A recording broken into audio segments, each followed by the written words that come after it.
is a wood dye that can be used inside and outside. It can be used on floors. It comes in about 8 different shades.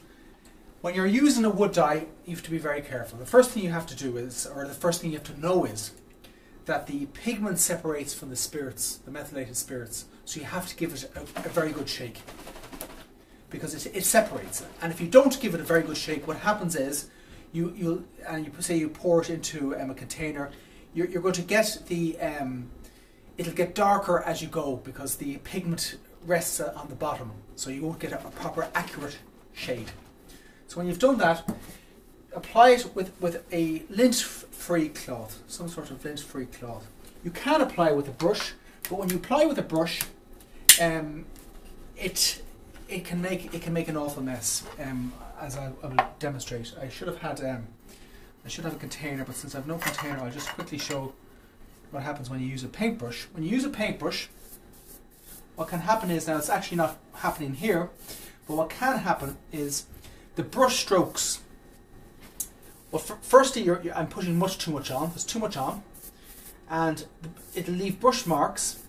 And every time I go back and forth like that, it's going to give a not a consistent shade. So I wouldn't recommend using a paintbrush. I recommend using a cloth. So put a small amount on and work against the grain. And look at the difference there now. Working away from yourself all the time when you're applying it. Allow that to dry. It'll dry very quickly because it's methylated spirits, and methylated spirits dries very quickly. And then you can put on a second coat. We'll try that in a minute. You want to leave it 8 or 9 hours before you put on a finish.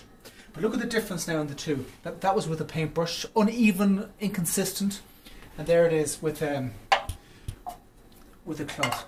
Every so often, give it another shake, because as I say, it separates. Now let's apply a little bit more. Working away from you all the time.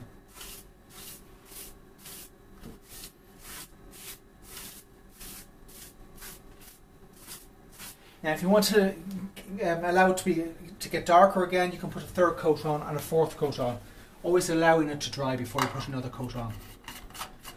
As I say, it comes in about 8 different colours, or 8 different shades.